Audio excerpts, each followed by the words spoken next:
Hello, everyone, and welcome to what's episode 10 of Road Trip Wrestling.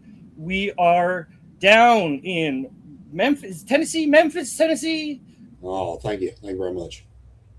I'm not too good at that sort of the geography, but Come on, man. That's uh, from the king, the original king. The king of rock and roll, baby. That was Elvis. so Come on. your host, as always, your driver's seat. My name is Precious Paul Rogers, Oh, we're and in going the passenger seat today, we have the wrestling historian, Jason Ingram. How are you feeling, Jason? wet, man. Wet. I mean, I had to go outside and, but that's all right. You see my hair. I brush it back. It's wet. It's okay. That's all right. That's all right. I thought we'll start off quick with a weird little question for you, because we're talking. The theme of the show is like current wrestling and current stars and who we're getting into. Can you give me your current top 5 wrestlers? No retired, no just current roster. Any roster. Give me your top 5. All right. Before I do that, let's set some criteria. Are we talking? Okay. Are we talking wrestling ability? Are we talking entertainment purposes? What are we talking? I love this. I love this reasoning. For whatever reason you want. All right, and I'll give you a little. I'm gonna give you a reason why on all of them. Okay. Off the top of my head. As bad as I hated Roman Reigns for years, um, I just don't right now. To me, as far as the whole package, don't get me wrong. He's not your whatever you want to compare him to by any stretch of the imagination of Bret Hart or Shawn Michaels. That's not what Roman Reigns does, but I still think he's the biggest draw in professional wrestling right now, or sports entertainment, whatever you want to call it. It does not matter who is in the ring, what they're talking about. If his name even gets subtly, and it don't have to be mentioned, they start chanting no. So you can like him, you can hate him. I hated him for years because Vince was shoving him down our throats as the next guy, and whether it was him, Vince, a combination of that, Heyman, whatever. Since the tribal chief gimmick started that he got with Heyman, he's done nothing but ascend. And so I would still put him number 1 right now. As far as people that I really enjoy watching, I love watching Ospreay. I love watching Swerve. And then after that, it gets kind of dicey. Killer Cross. I'll throw Killer Cross in there. I love Killer Cross. I love him in the ring. I love when he's given the ability to do what Killer Cross can do. He's great, and I don't think the Main Street audience has actually seen a fraction of what Killer Cross, Kevin Karrion Cross, whatever you want to call him, is capable of. So we'll go there with 4. When I go to professional wrestling, I don't do the comedy stuff if I'm being serious. So we're going to go with Takeshita. I love watching Takeshita in the ring. That's it. The powerful top 5. So just to go over it before we move on. Number 1 is Roman. Number 2, Will Ospreay. Number 3, Swerve Strickland. Number 4, Karrion Cross, Killer Cross, whatever you want to call him. And number 5, the Alpha, Konosuke Takeshita. I do want to clarify one thing. I do not think Roman is the best professional wrestler. I think Roman is the biggest attraction. All right, back to the reason we're here. We're back in the United States. We're down south where I think Tennessee is. I don't really know. It's on a map somewhere. This is Memphis Wrestling, not to be confused with, and I double check this, not to be confused with Memphis Wrestling, Memphis Championship Wrestling, or Jerry Lawler's Memphis Wrestling. Those are all separate companies with different lineages, but the company's treating it all as a sort of loose lineage kayfabe. As long as it has the Memphis title, they're treating it under the banner so far. Well, I can only take it so seriously when we started. Well, I'd seen it before. I'd seen some clips, but the Internet Championship they had, I'm like, what the hell is that? Hey, a couple companies have had that before, so I don't necessarily mind that. Let's get through some technicalities real quick before we get through it, because when I was Googling it, I thought Memphis Wrestling was Memphis Wrestling. Maybe they had held on, but this Memphis Wrestling was started in 2011 by Marina and Dustin Starr, 2 names we will hear again and again. This show is actually on television. I looked it up. I thought this is going to be a YouTube-only show because we've done a couple shows that are YouTube-only, but no, this is in WLMNT and WMC. I love the classic television names, but I believe they're in Memphis and another city. But yeah, this is not lots of stories around this company, but none are so interesting. Jerry Lawler's Memphis Wrestling is a different company that was started in 2010, but seemed to rise and die. So I thought that was interesting that he tried to bring it back and it failed under the same Memphis Wrestling banner, but maybe that's when he got ill or something along those lines, because I know he's a bit elderly. But let's get over this. Jason, how are you familiar with Memphis Wrestling? Which incarnation are we referring to? Let's just say, what is your first overall memory of Memphis Wrestling? Any iteration, just the first one you walked into. Andy Kaufman. Ooh, so that okay. I'm bad with years, but do you remember what year that could be? 82. Not to age you at all. Hold on, I'll tell you. I'm curious as to when it was. And when as you're looking that up, I'll fill the story in that Andy Kaufman went on Letterman. He had a feud with Jerry the King Lawler that spewed into wrestling, which we have posted not too long ago. The little clip of thank you, and 83. So, hey, that was 3 years before I was born. I was, but depending on what time of year, I didn't look at that. Depending on the month, I was 9 or 10. So, yeah. See, I'm the complete opposite. I grew up always hearing the name. People would say it in WWE, Memphis Wrestling. They talk about Jerry Lawler being a star, and when all the DVDs started coming out, you started getting. I remember years ago seeing the Jerry Lawler. I don't know if this was Memphis, but it was him and Terry Funk in a empty arena match. My eye. Oh. And what I liked is it was the best use of an animal in wrestling, because they used a horse. I'm a weirdo. I don't like animals in wrestling shows. They look cool, I get that, but the crowd freaks them out. We don't want accidents. AEW's got a toxic spider as the women's champion, so I'm not sure about that. But I remember Terry Funk coming out in a horse, and I was like, okay, that just looks awesome, and no harm, no foul, because they can have someone walk away. But that's how I was sort of familiarized with, again, not this Memphis Wrestling, but the lineage and the history of Memphis Wrestling. Before we get into the cards, is there any other highlights you want to let people in on Memphis Wrestling before we sort of get in? I know people remember the funny Jerry Lawler and the puppies and the heel Bret Hart kiss my foot match and all that stuff. But and I was indifferent on Jerry Lawler coming into the WWF, WWE. He had 2 Hall of Fame careers. He had one as in the ring, and then he had one as an announcer. I mean, his style wouldn't go over today. People would get too offended. And if I remember correctly, his wrestling career further dates his announcing career, because he was still wrestling, in small independents here and there, but it was well after he had stopped announcing full time. Yeah, that until when he first came into WWF, the way they got him to come in was by allowing him to still go different places. I mean, not WCW, of course, but other small places, still wrestle in Memphis, because he had the whole Memphis thing still going on that they were trying to hold on. But Jerry Lawler, for those of you, he was a hell of a professional wrestler. He was so over in Memphis. I can't describe how over Jerry Lawler was in Memphis. All they had to do to sell out the Mid-South Coliseum back in those days was just have Jerry Lawler attacked on TV, and then put him in. I'm not disparaging you as a wrestler by any stretch of the imagination, but I want you to know how Lawler was with you and what notoriety you have right now, whatever you consider that to be. You're not a nationwide name. You're not on AEW, WWE. You get my point. If they would have brought you in the way you look right now, no fancy, you come out and attack Lawler while he was doing an interview, while he was in an enhancement match, as we call it today, and left Jerry Lawler laying, whether it be with a chair, with a partner, whatever you did to him. And then and all he had to do was come out the following week and talk about how he was going to come back and Precious Paul Rogers, and you were this and you were that, and he was going to do this. Without wrestling one match on TV, you would have been in the main event. It was sold out Memphis Coliseum. That's how over Jerry Lawler was. And the people that remember him as an announcer, they can't fathom that. I mean, they can't fathom that he was. What's a good comparison? It doesn't have to be a perfect comparison, but what's a rough comparison for people to get the grasp of it? Like early Hulk Hogan, but just in a smaller yes area.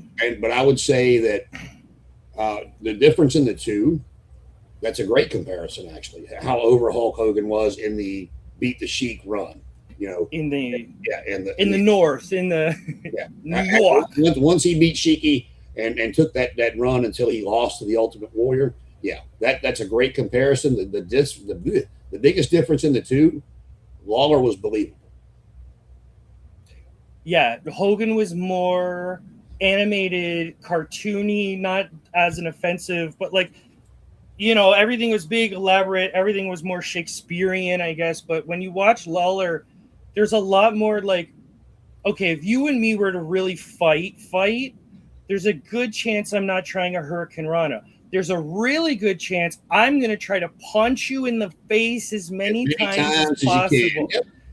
And as much as like kayfabe and modern MMA has taught us, like, you can take a couple punches in the face before you go down. You're not taking that 10 corner punch breaks kayfabe immediately, because we know no one survives that many punches in the face. But the fact that that's his offense is very grounded. I'm working the leg and like knee drops, very simple.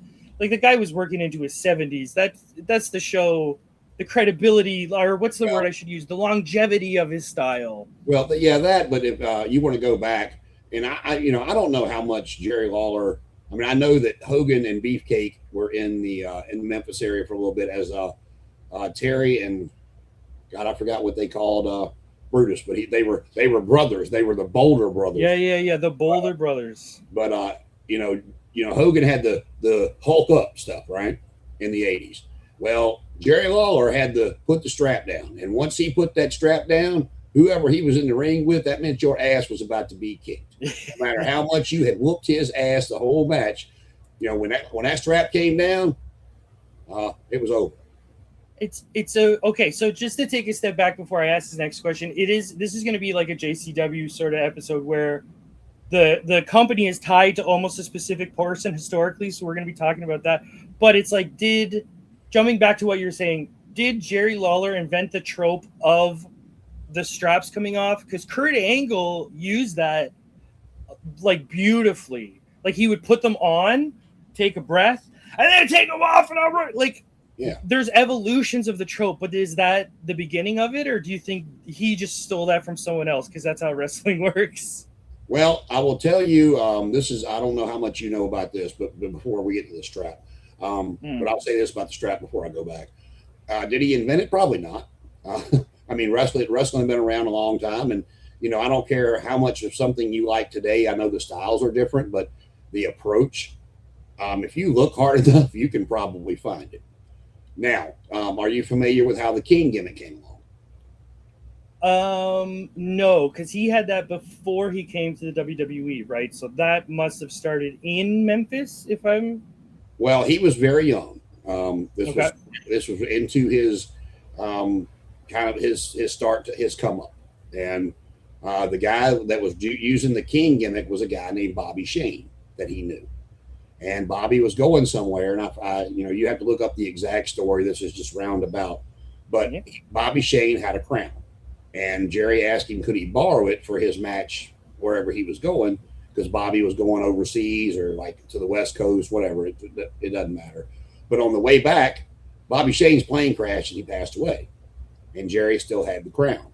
Jerry picked up the King gimmick, and the rest, as they say, is history. I don't know if Lawler could have been the guy in Hulk Hogan's place, because he was, he wasn't that big. He didn't have that over the top look. Mm-hmm.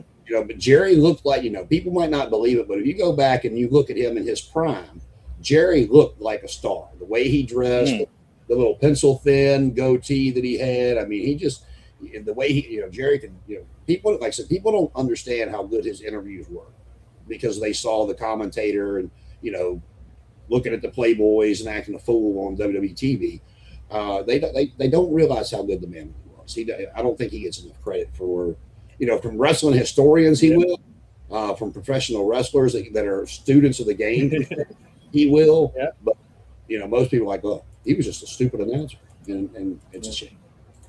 Well, it's a high bar that Classic Memphis has sort of set for itself as we're walking into the show. So I wonder, as we kind of go find our seats, to use that expression, I wonder if this show holds up that prestige that you're talking about.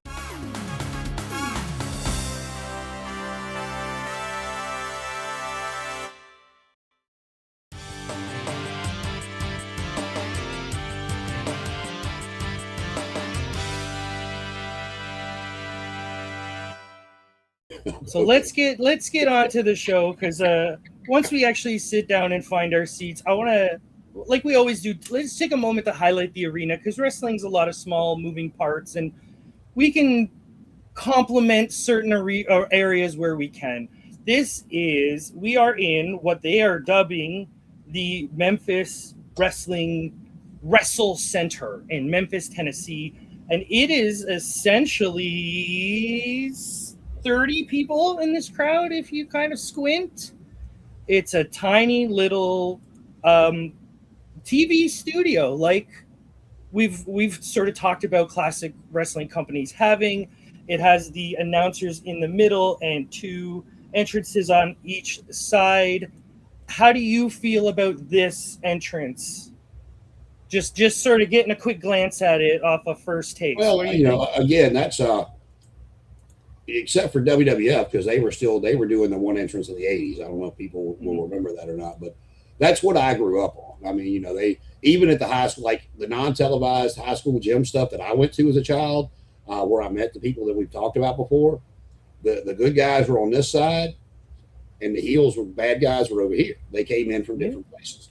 That it happened for years, and so I like it. I mean, it like I said, it's just give me the suspension of disbelief for a little bit. There is a little bit of ups and downs here, because when I look at the entrance and we compare it to some of the entrances that we've seen so far, I kind of go, oh, it's a little bit of a step down, but I don't want to leave that without some sort of compliment.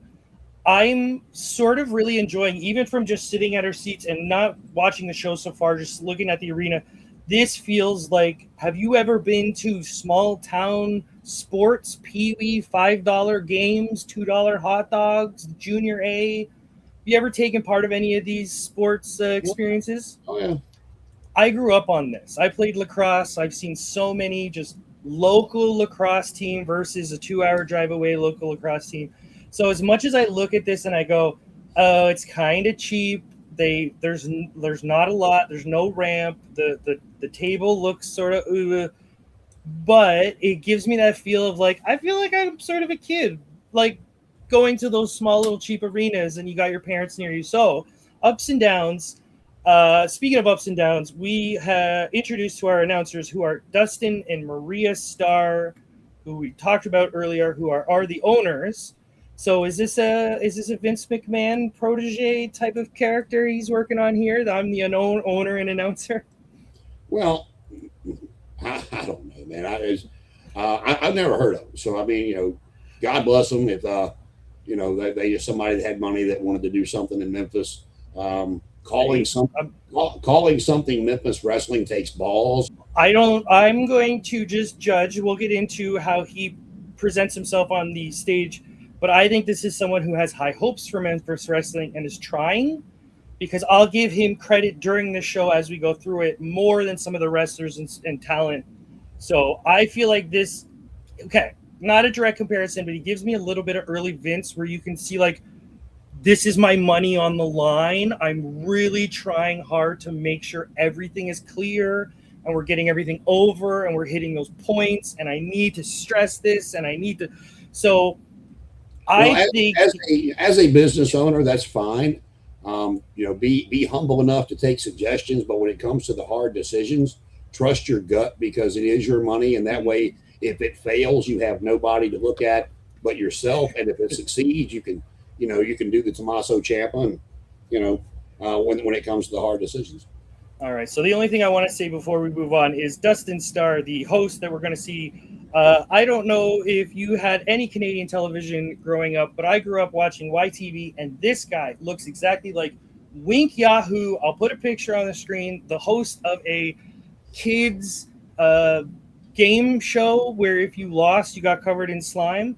But I grew up in that time, so as soon as I see him with that haircut and that kind of attitude on the mic and the suit, and it's like, as much as Danhausen reminds me of the Hilarious House of Frankenstein, this guy reminds me of So there is, remember, ups and downs. As much as he kind of grinds my gears, there's a part of me that goes, oh, he's sort of charming in the worst way possible. But moving on, this show opens with a quick video package running through last week.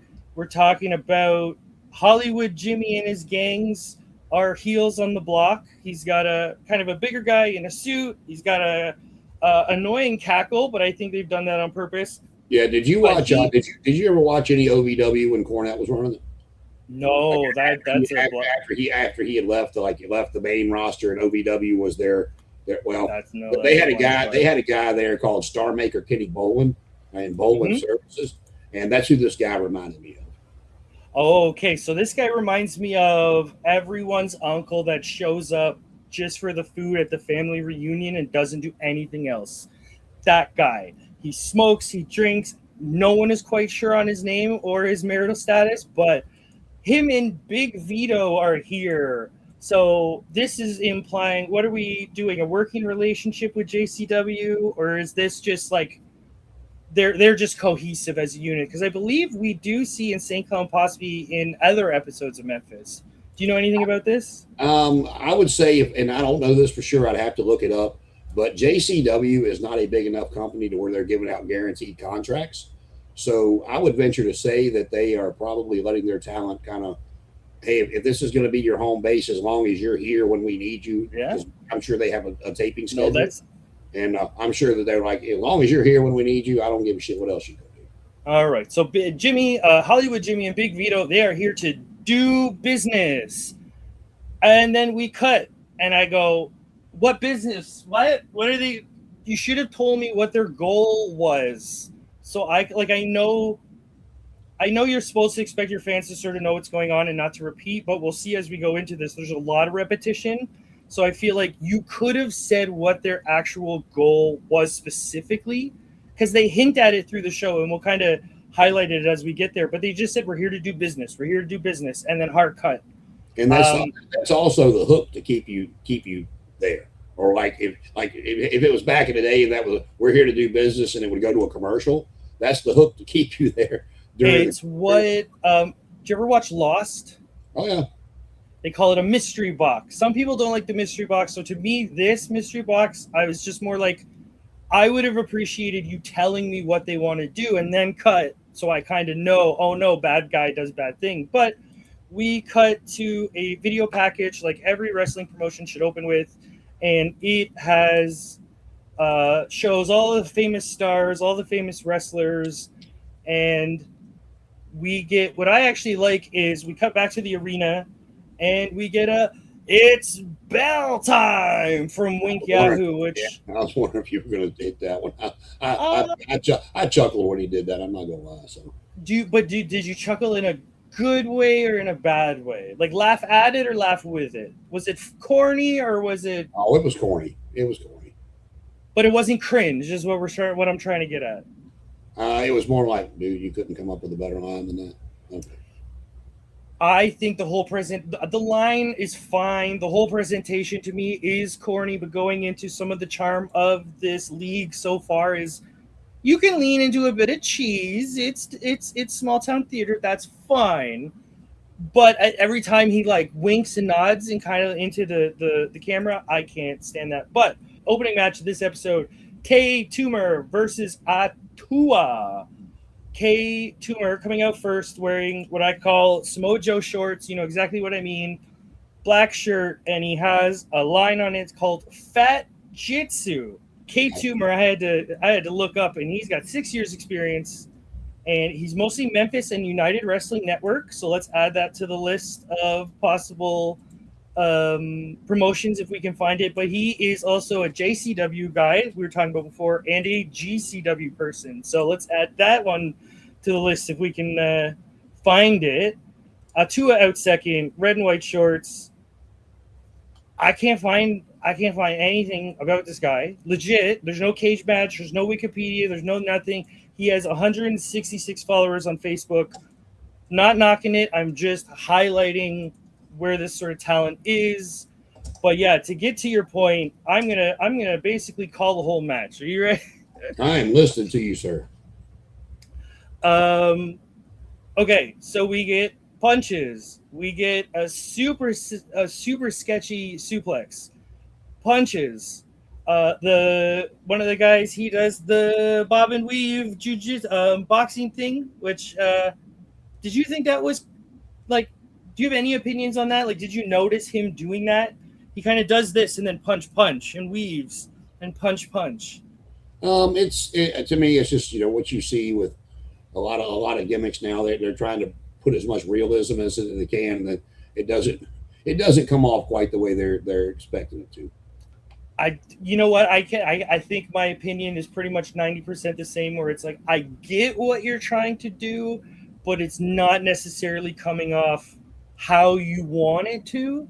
I would say keep it, modify it, because this is kind of cool, but this would be cooler if you were in the corner actually dodging punches instead of bobbing and weaving on the attack. That's not how that's applied. But we get a splash, we get a snap mirror, we get a shining wizard, and a 3 count. And this says 5 minutes and 52. No, sorry. The bell rings 5 minutes and 52 seconds into the video. The bell rings again at 6 minutes and 54 seconds in the video.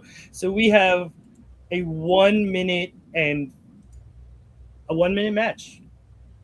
That's I believe, let's put it on the record book, shortest match so far on Road Trip Wrestling. Do you have, I know this is going to be a forced question, but do you have any opinion on this match?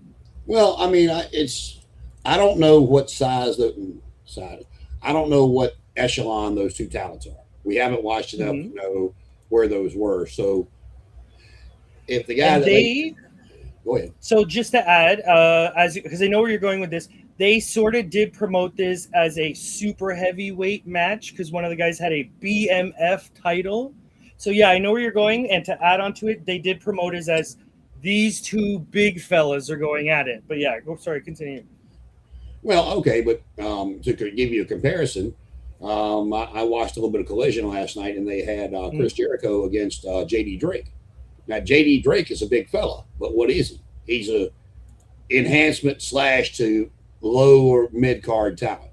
So was it was that the situation where the guy went out there? I mean, because we grew up. I mean, even when you started watching, they weren't as prevalent as they were when I was a kid. But the enhancement squash match to let Tully Blanchard comes out and beats a guy in 2 minutes with a slingshot suplex, and then him and the rest of the horsemen, or maybe just him and JJ, are at the announce table cutting a promo for wherever they're going to be facing Dustin. It's like a quick here. Let's do a couple because I feel like I could name because Zach Gowen did one with Brock Lesnar, but there was always a bunch on like WCW Saturday Night. Macho Man would come in, and it was literally the 5 moves of doom. And wasn't there a guy named something Hogan, and he had the mustache and the hair, and a Barry Hogan or something? But the local talents. Yeah, I know what you're talking about.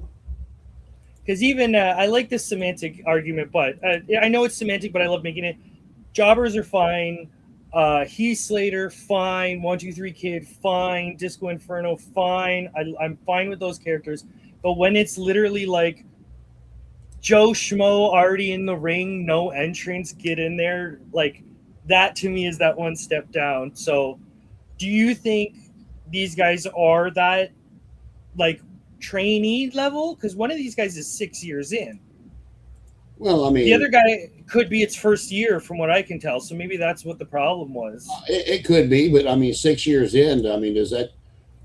Hopefully it's not a pattern because we're 6 minutes into the show and we got a 1 minute wrestling match. So I hope this isn't a sign of things to come. We get a Sonic commercial We don't have those here. Is that local or is that big in the States? Because we just don't have Sonics at all. I mean, we have them up and down the East Coast. They're a big enough brand. I would assume they're nationwide, and I They're like could seven. because like I know Wawa and Sheets. I don't know about, but I know Wawa is more of a southern thing, like the up and down the East Coast. Yeah, I think I've only seen Sonic in movies. Like I don't think I've seen real life Sonic. I don't think I've ever, you know what I mean, had that experience. But it's always I just have never eaten it one. So fair enough. Okay, so up next, I kind of got a chuck out of this. We get an ad for the Ghost River Brewing ad. Ghost River Brewing Brewery.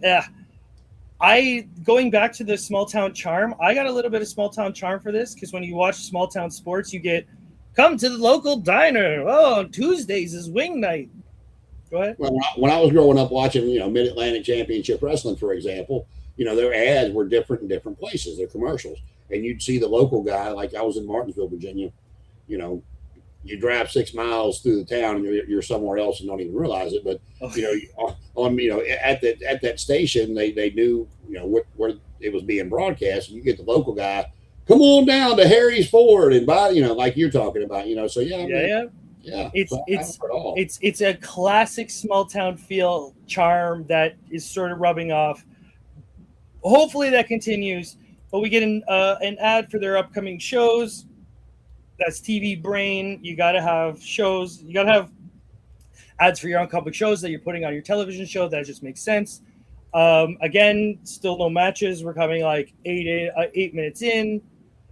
Back to the show, but we go to the comms table, and as he's like hyping up a match, music hits, and we get Hollywood Jimmy and his Hollywood clique, and is a series of uncles in suits.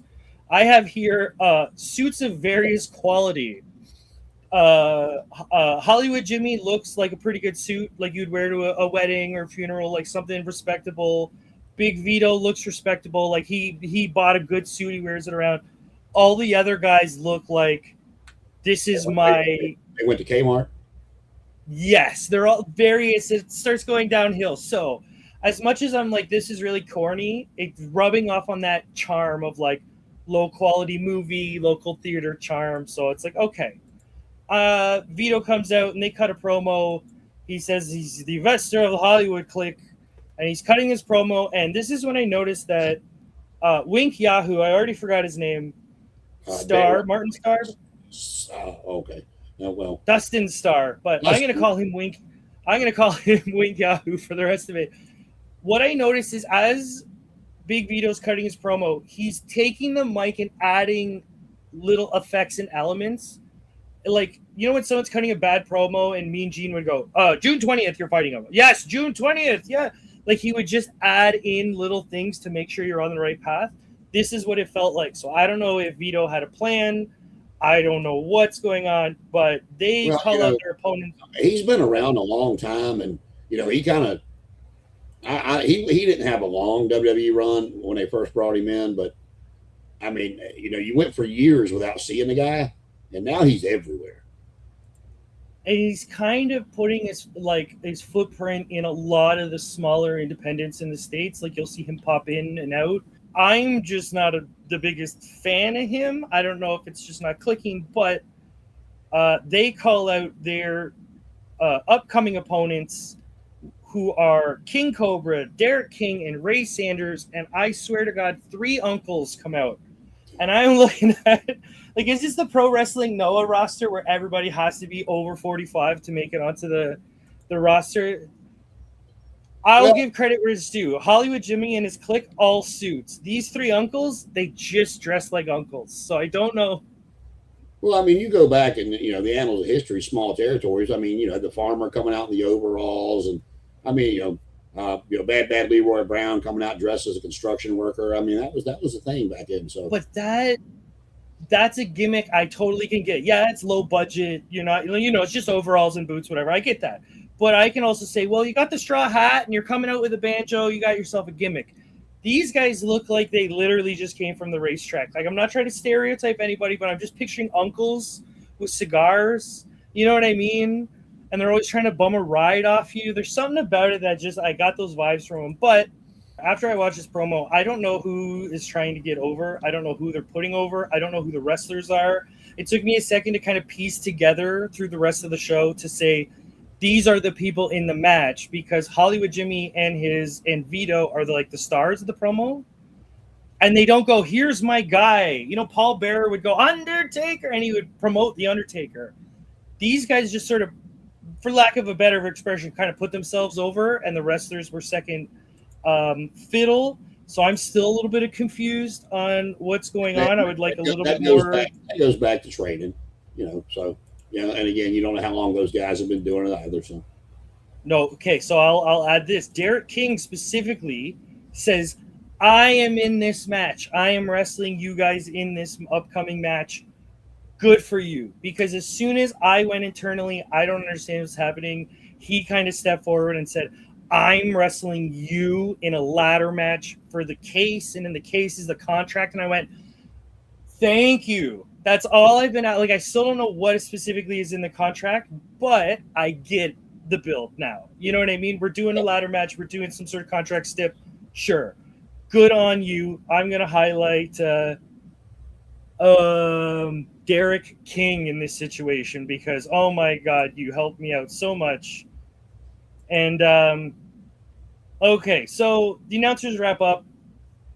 We cut to a backstage promo, and it's what I'm calling the mirror promo, made famous by Hulk Hogan and Ultimate Warrior. I hope you remember that reference because that's a great scene. For those who aren't watching for the visual, it's when the babyface is looking into the mirror and the lights flicker and the heel is behind the mirror or behind the mirror, and then the lights flicker back on. And this felt like, do you ever watch Z grade movie trash? Oh no, well, it's been a while, so. But my TV watching has gotten a lot less over the years. This reminds me of for a good example, it was a movie like The Room or Low Blow, really, really low budget, really kind of lame acting. But as much as it's charming, there's a lot of part of it that's cringe. But let's smash through this. We get another ad for upcoming events in Memphis. We get a show at Memphis Brewfest, a wrestling show at a Brewfest. And I was like, I'd go to that, and I don't even drink. I don't even like beer, but I want to go to this. That sounds great. That's me. There was an indie show at a brewery here a few years back that I went and played music for. I didn't know anybody on the show, but it was and that's good small town wrestling. And if you're lucky, they'll have a live band playing the music, and it's so charming. We're promoting an upcoming lucha event with Grand Metalik. And I was like, oh, okay, that's the first sort of bigger name that we've heard so far on the show, not in us sort of chatting about it. And we get a Slam of the Week clip. And as soon as I heard Slam of the Week, I thought, you're driving home from the football game and you got the announcer on and they're doing that show. So it was it hit me with that small town theater vibe again. So this show is all ups and downs. But yeah, this is a lot of... We're back to the announcers. They recap the ladder segment. We tell us who are in the match. Finally, we move on to something else, and I don't know how often this has happened, but they are promoting a father-son tag team match. So we get a similar segment as before, where the guy comes out with the microphone, and Team A and Team B come out, and we talk. Do you know anything about any of these guys? No. Okay, so I have Kevin and Gavin White. But okay, and they are going to be wrestling. They're not wrestling right now because it's one of those shows. The Business Dogs, Tim Grime, and I went, okay, Tim Grime, I like that. And Lil apostrophe Lil Homie. This is a very, very Caucasian person that they've dubbed Little Homie.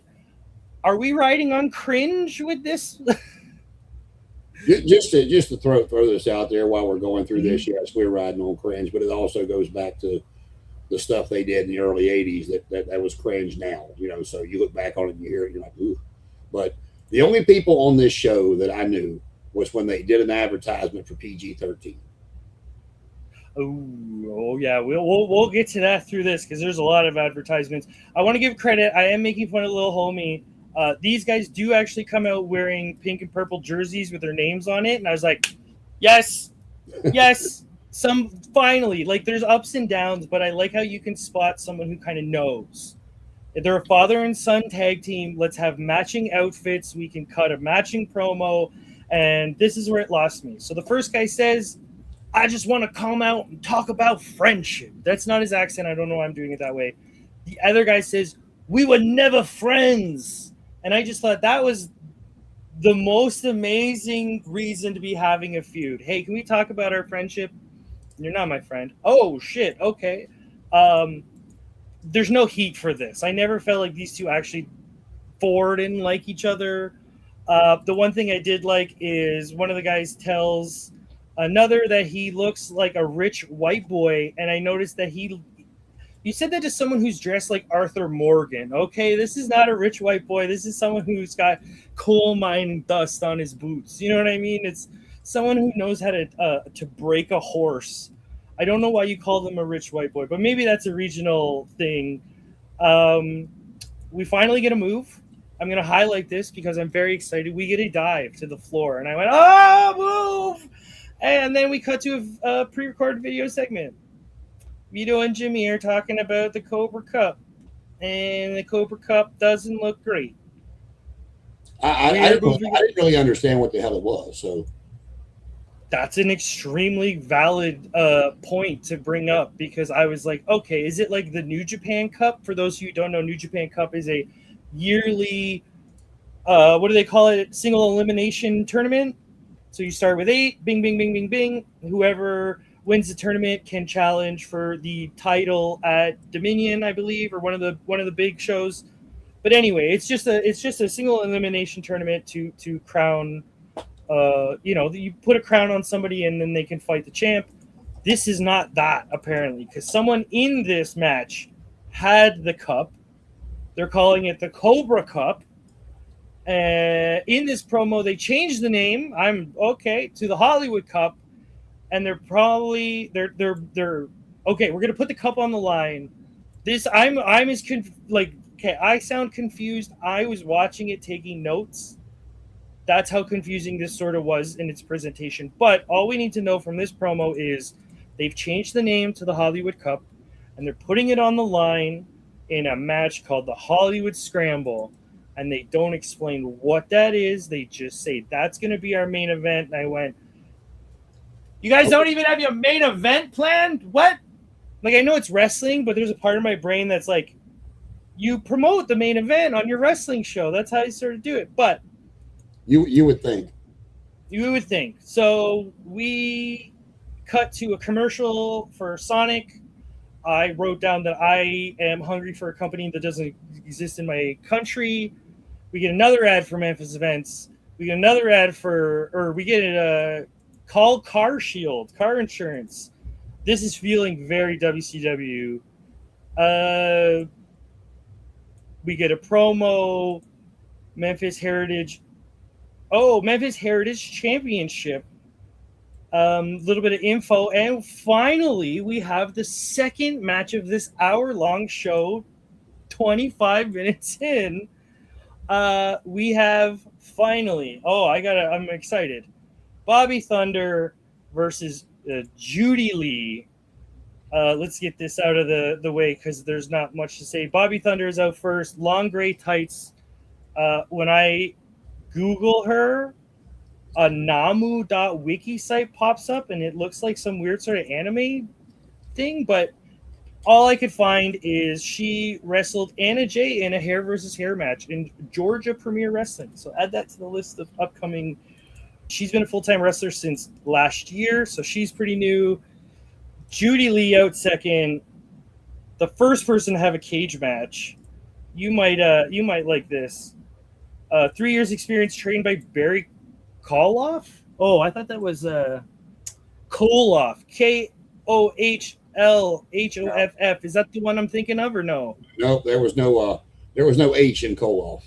Okay, so her nickname, which I think she should keep. So let me ask you about this question. See your opinions.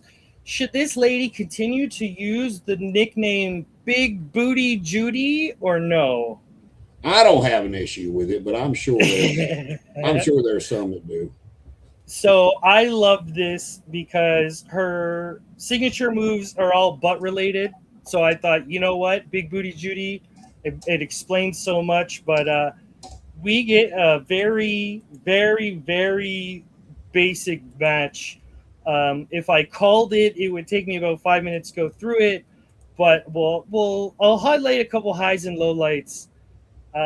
We do get an international. For those of you who don't know, is the old headlock takeover, get up, shoot off, shoulder tackle, hip toss. It's an good old fashioned spot. It's been around forever. We get a sunset flip with no aloha arn. Do you know what an aloha arn is? Do you know what that expression means? No, I do not. So I'm going to complain here because the lady that took the sunset flip did not aloha, and she's not Mabel. Like, I know she's a little bit bigger, but she kind of no-sold it and kind of went down. Nah, you got to, even if you don't sell like it, don't go down, you still got to wave your arms around. Like, Batista would even do it, and then he would grab you by the arms. But we get a 4-minute and 24-second match. The winner, Bobby Thunder. She uses a Samoan drop as a finish, but she gets in a couple hip attacks. She gets a bumaye, which I'm super happy for. But do you have any thoughts on this match before we move on? No, I do not. I will say, okay, not having any feelings on the match is probably a negative, but I'll say I did appreciate the Samoan drop finish. Super, super simple. But for what you guys are doing, I'm okay with it. What I'm not okay with, Bobby Thunder wins. They raise her arm. 3 seconds later, cut to ad break. And I was like, you could have let her show emotion of winning. Because it went like this, cut. You know what I mean? There wasn't that baby face. There wasn't that reaction, I won, whatever. But that was disappointing because all we do is we cut back to the uncles in a car, and they cut what I'm going to dub the most useless promo ever, because all they say is, we got to win this match. Well, of course you got to win the match. That's the whole point of all of wrestling, but that's all they said in the promo. We got another Memphis upcoming events. The same ad. This is like the 5th time that we've seen it. Moving on, back to Wink Yahoo. Before you get there, I don't know how it was in the smaller stuff you saw as a kid, but like talking about the high school gyms I went to, you see it on TV now, of course, but I don't recall seeing any of it in the arenas on TV years ago. It could have been, doesn't matter.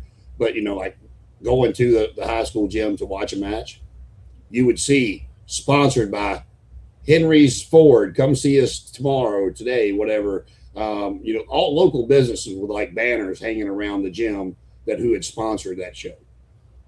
Yeah, no, we had to do that when the first couple of shows I did, because you got to, cover your costs. So you'd go to the local pizzerias, and it'd be like Frankie's Pizzeria, and you'd walk in and be like, hey, is Frankie here? And be like, yeah, I'm the only person that works here except for my son. You know what I mean? It's one of those businesses, but like that I can really appreciate.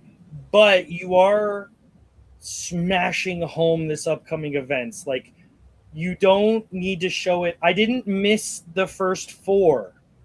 You know what I mean? Like, you're putting this in the wrong kind of positions, I'm gonna say. But Wink Yahoo comes back. I don't know if he's winning me over or if I'm getting more like annoyed with him, Tommy Wiseau style, but he brings out what they call DDT Diana Taylor, and they don't explain what the extra D was for. Do you have an idea of what the extra? Oh, I'm not even going to ask that question to you because you're going to give me a naughty answer. No, go ahead and ask me. I'll try to keep it. It's like if you're DDT and your name is Diana Taylor, what's the extra D stand for? Dirty. You need something. Dirty Diana Taylor works. That's Dr. Diana Taylor, disastrous, whatever. Dominatrix. They never once ever said what that extra D was for, and I'm just sitting here going, "You got guys, come on." Well, you talk about good old Wink that you're calling him. I didn't care for him a whole lot, but which is funny in a way because I don't know if you've ever watched him, but if you go back in the annals of history and watch David Crockett, on commentary in Crockett, he had no physical training, no training as an announcer. In today's standards, he was horrible, but God, he was hysterical. Like he did not. Well, he did not hold back his bias toward the heels, and like you would be sitting there and he was like kick him like a dog, and just screaming shit like that. It was funny to me then. It's even funnier to me now. And it's that's good. That's good raw off the cuff stuff where me as a fan, I can go, that's an emotion. You're getting excited for watching the guy you hate get kicked in the face. Like that's a fun emotion. This guy didn't get anywhere past like smirmy kind of. I'm a TV host, kind of. But okay, so this is what I thought was funny. This kind of pulled me in. So Diana Taylor, whatever the D stands for, she comes out and she calls out a lady called Raven Black, and this is her reasoning. She goes, Raven Black, you've been hitting people with bottles. I want to fight you. And I went, you want to what? Sorry, huh? What's this decision-making framework that you're making? She's bottling your friends and you want to fight her. I'd be like, run, girl. What is wrong with you? But they come out. It's the same segment that we've seen a couple times where they come out and they start fighting. And the announcer says, it must be a full moon in here, or it must be a full moon here in Memphis. And I went, what? What is that? What? What does that mean? But I'm just more like, I'm trying to find comedy where there is none because I'm sort of getting graded by the show. But I do like this girl bottling people. Like, I don't know if it's sugar glass. It probably is. Let's be safe. But I feel like, hey, that's a legitimate threat in any standard of wrestling. The heel might hit you in the face with a glass bottle and cut your face and blind you. Absolutely. Sure. They break it up and we just get you want to fight, you got it. Yay. We cut to another pre-tape promo. Colton Cage. Another promo. Big Vito comes out. Oh, no, here we go. Big Vito comes out to join the commentary table for the main event. We're like 40 minutes in. We've seen about 6 minutes worth of wrestling. Sound like anything else you know? Okay, we'll get to that at the end because I got a lot to point out. But this I got confused about. So they said we're going to have the Hollywood Rumble, the Hollywood Scramble. Okay. So out first, Chris Lex, wearing jean vest, black tights. He works the crowd, high fives. We cut to break. Pre-cut video, ad for insurance, ad for upcoming MMA, ad for another Memphis wrestling. WrestleCenter901.com if you're in the Memphis area. I thought I might as well say it. We're back to the show as the Super Friends come out. Is that not trademarked? That's more of a your generation thing, right? You would think it would be, but it seems like it does come off as a very generic term, so that'd be hard to sort of trademark. But the Super Friends consist of the Shocker, who does not do the hand motion you think he's going to do, and the Wonder Boy, who actually looks like a legit professional wrestler. He's got nice black tights. He's got the black lucha mask and a cape. Reminds me of sort of like Hurricane, but I looked at this guy and went, that's a wrestler. That guy. The rest of them, I don't know. That guy's a wrestler. So, Wonder Boy from the Super Friends. I just want to highlight because there's ups and downs. But I'm just sort of like, what's going on? What are the rules of this match? What kind of match is it? Because we get a dirty hard cut, like a real dirty hard cut. And the next people that come out are the Vibe Check, Jay Pariah and Severin Cruz. No idea. Hard cut. Out next. Robbie Maddox and Major Curtis. Help my memory here. What was the fella in WCW who did these Marine boot camp gimmick? Do you remember this? Buddy Lee Parker. Is that was it a black fella? No. Oh, you talking about Sergeant Craig? Sarge. Yeah. As like we're talking about like charm. This has a bit of like old school wrestling charm. We got the boot camp, the guy in the boot camp, and the boot camp, the leader, or whatever. And I kind of chuckled. But I'm so confused by what I'm watching in the ring because these guys just come out and start brawling, and it's just like going to the corner, punch, kick, punch, kick. And as I'm looking, I'm like, 1, 2, 3, 4, 5, 6, 7, 8. There's more people in the ring now than got announced. So, like, did they get cut for time, do you think? Maybe, I don't know. One thing that I'll say that you see, and I would have to go back and watch JCW before Vince Russo came along, and I'm not saying he's the best at it. Is you can always tell that people that don't have a lot of experience doing this is how bad the show is not formatted. Is you can always tell when the show is done. They don't really have a good concept as to what they're doing. Yeah, we'll say it's like the content might be good, but the framework isn't. Like a good example, not to tangent too far, but Lord of the Rings, if you actually deep down and you look at it, the content itself is not too deep. Like there is a lot of depth to it, but it's like guy walks, goes on, but it's how it's formatted, how you tell the tale, and how you present information gives this such a grand kind of thing. But yeah, this comes off as we're really struggling production wise to kind of figure out what to do. Out next, another highlight, Sean Aries, and I'm going to quote my notes here. By God, he looks like a wrestler. He's got the trunks. He's got his name on his trunks. He's in great shape. They look like snakeskin trunks. And highlights and lowlights, he comes in. He does a little shine like you're supposed to do. And then the Shocker puts his hand like this, like the what's up, Shaka bra, and it hits him in the belly, and they do a taser spot, and he goes down. Do you have any? Do you have angry feelings that you want to share before I share my angry feelings? No, I don't. I like how you sort of glanced over it. I saw this and I went, no, don't do that. I'm okay with the snake, the cobra, sorry, that's fun. But this guy's a real wrestler and you're not the best wrestling show and you're kind of treating him like this. I would do that with a more comedy character. I'd leave that guy alone. But again, it goes back to you can tell where the experience is and where it's not when you're watching this. Okay. Oh, right. So out next, an odd character. Jay Webb comes out. He comes out wearing a who's the guy? It wasn't Jason Voorhees. Michael Myers. He's wearing the like mechanic suit. And what I thought was funny is he walks out, he stands on his mark, and foam comes from his mouth very like calmly, and then he gets all worked up, and then he gets in the ring. Do you have any impressions of this fella coming out here? No. I don't. I think they're trying to do an Abyss thing, but Abyss had charisma in his movement that this guy does not.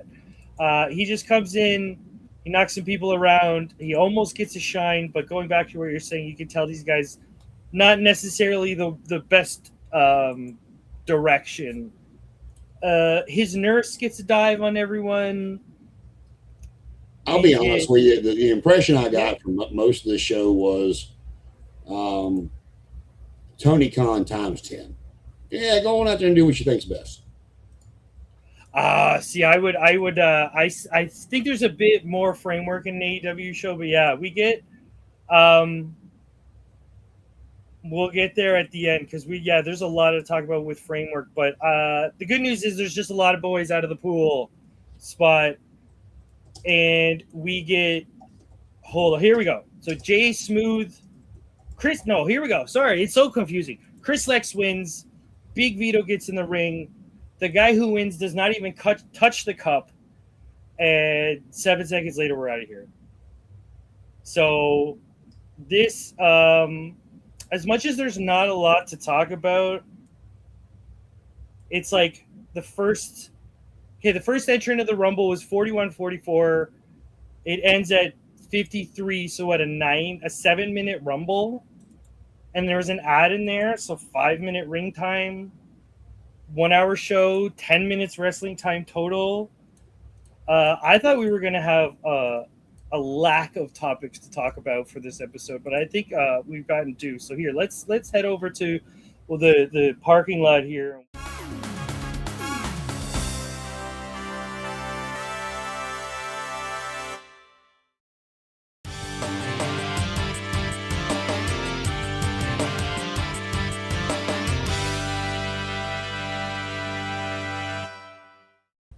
Yeah, like how do we attack this first? What do you want to do, positives or negatives coming out the tail end of this show? You can start, and I'll piggyback on you with however you want to start it, because okay. So let's attack the obvious elephant in the room when it comes to the negatives. I don't want to bully anybody. I don't want to be mean, but we're here to talk about it. So how do you feel about a 1 hour wrestling show? I think it's 50 minutes. Let's be fair. 50-minute wrestling show, 10 minutes of wrestling. What's your feeling on that? Again, I don't want to say Mid-Atlantic. Mid-Atlantic did have a decent amount of wrestling. I feel like the Saturday night show, which was a 2 hour show for the most part, it did get cut a lot in baseball season for the Braves to come on at 7:05. But I mean, if you can keep me interested, then I'm okay with it. Because like I said, you go back to what I grew up on, it was this quick enhancement squash match. And then a lot of, we're going to be taking on, or we're coming after your title at the Omni in Atlanta tonight, 8:00, be there, blah, blah. I mean, because it was an infomercial. That's what the TV programs were back in the day. And so I'm okay with it, but they didn't have the structure or the material to do that here, if that makes any sense. So to continue on that line of thinking, if you're going to do that kind of show, you need at least one or two names. So if we look back to like WCW Saturday Night, which is near and dear to my heart, you would at least get the Barber show up. You would at least get Savage show up. You would at least get one match from, it'd be a squash match, but Luger would show up and work the crowd, and everyone, you're going to get one of those kind of wrestlers. I did check out the show after this one because I was worried that this one wouldn't sort of give us enough content, but it seems like it's worked so far. The next show had Marco Stunt on it. For me, this show, for my type of wrestling fan, this is not a wrestling show. This is for a lack of a better analogy. So I play a little bit of Dungeons and Dragons, and there's an expression in Dungeons and Dragons they call you just write a book. You don't want players making choices. You just want to kind of tell a story, and that's fine. This show could just be a telenovela and not change any of it except just pre-record everything and make it a 2-camera setup, and because there's no wrestling and bell to bell, and between the bell none of these matches had stories. There was no big guy, little guy. There was no technician, brawler. There was no old guy, new guy. There was none of that. It was just fight for a little bit, and then the outcome mattered, but the match itself didn't matter. So I would say for this, if this is my little taste test, I dip my finger in and I taste it, I'd be like, this is not a wrestling show. I'm not trying to make fun of it or put it down, but I would say this, to me, is not a professional wrestling event. Well, and and we've said it before on about different things that we've been in the front row for.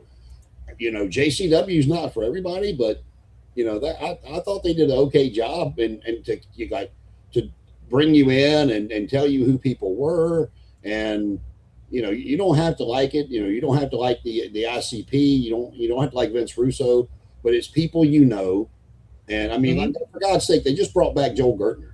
I thought I didn't even. and he's fatter than ever, people. But I'll give JCW credit because we saw more wrestling on JCW, and I at least know more of your characters in ring, how they react to things in JCW, because we did see that Mickey Knuckles and PCO fight, and they're really good physically in the ring and how they sort of present their emotions. So, like, I'll give Juggalo Championship credit. I hate saying that expression, but they did more for me than Memphis did here. But let's go to the positives. I'll say the major positive that they should lean into a little bit more and shake a little bit more of the loose weight. The small town feel of this show seeps into your bones. It feels like something you'd watch when you're at the cottage when you only have bunny ears. Like, this is something they should elaborate. A lot of this show, I had no context for who these people are. You gave me no context to give me, like, if you just at least said Chris Charlton is great for this in New Japan, because at least he'll lean in and go, oh, 17 years ago, Kotomi Kojima won his first championship. And you go, oh, he's a vet. He's okay. So, you know what I mean? You get these little pieces of information about the wrestler in the ring. While the matches were happening and while these promos were happening, there was no, like, I'm not really, everyone's just mad at each other. No one's really showing emotions other than, like, grrr.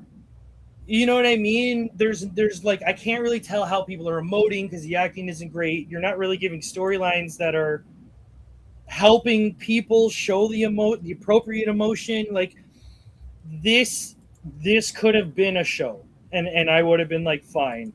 When we compare this, I want to make a comparison to Tokyo Joshi real quick, because when we're watching this was a lot of like pre-taped matches, vignettes, packages, promo packages, commercial packages.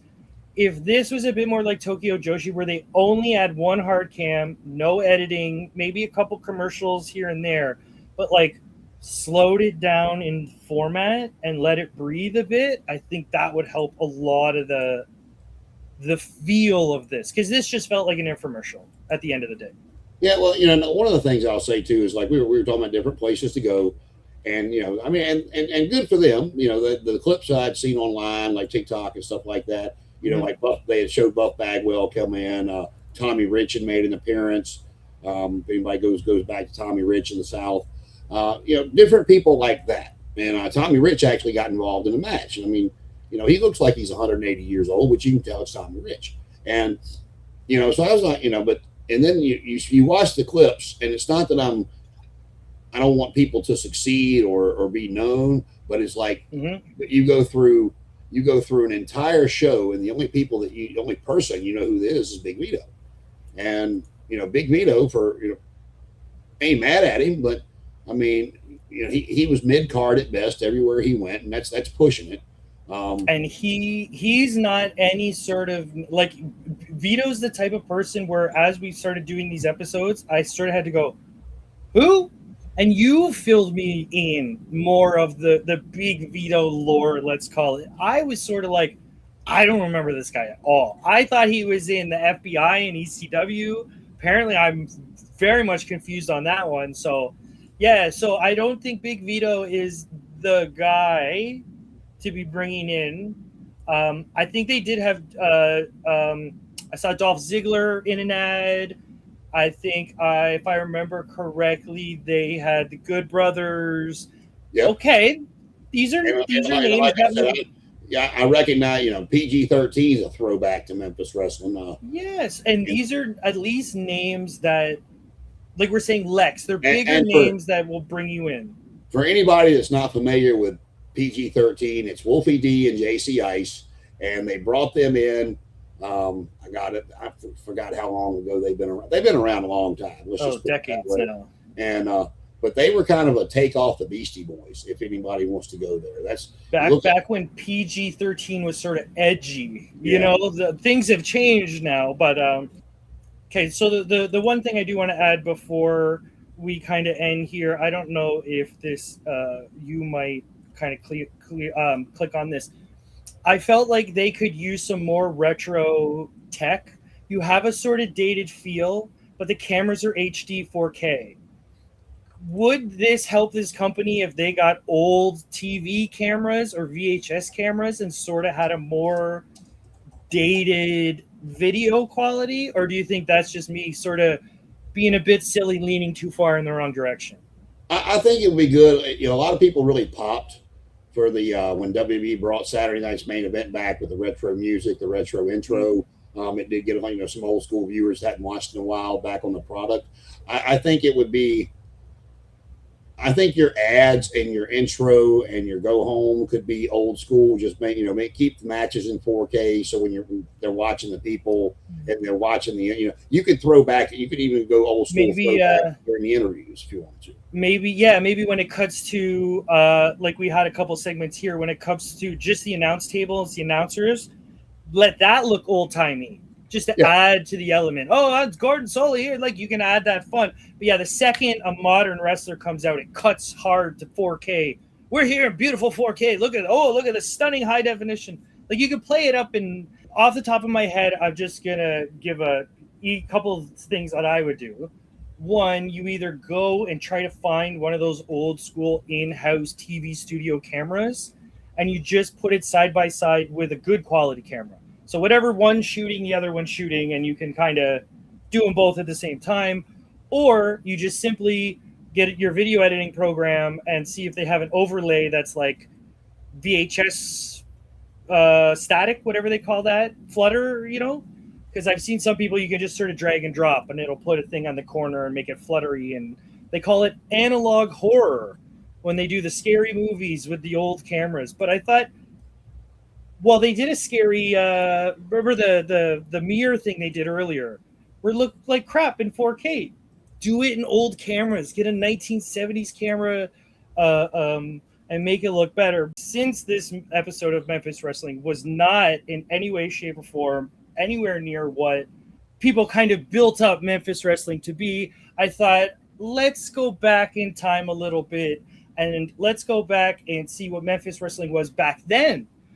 Maybe this is a low light. Maybe this is a highlight of Memphis Wrestling. But my plan right now is episode 11, Road Trip Wrestling. We're going to have our first retro episode and go back to the 70s, 80s. I don't know. We're going to find out Memphis Wrestling, and we're going to see, hopefully, the highs of the highs and not the lows of the lows like we may have seen Memphis today. Wrestling really was on its high horse in probably mid to late 70s to 84, 85, maybe 86. Memphis Wrestling back in the day, we're going to dive into it. I would say like mid to late 70s through like mid 80s. We're gonna try to find an entire show, which seems to be a little bit of a hard point. When you get into the 60s, 70s, everything just becomes sort of matches. The videotape quality kind of differs if you're any sort of television historian. We all know about missing Doctor Who episodes and all that stuff, but